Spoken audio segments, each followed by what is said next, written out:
এই সম্পদের সঠিক মূল্যায়ন শুধু তুই করতে পারবি। বাবা, আমায় আশীর্বাদ করুন বাবা। আমি যেন সারা জীবন প্রজাদের সুখ স্বাচ্ছন্দ্যে রাখতে পারি।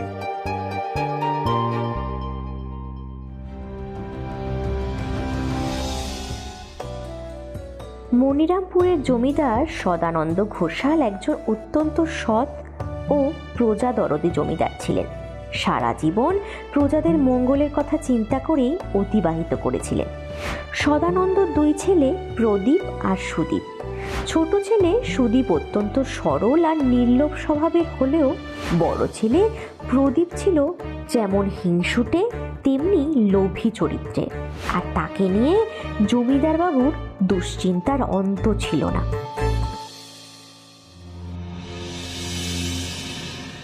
ঠিক আছে জমিদার বাবু, তাহলে এই অনুযায়ী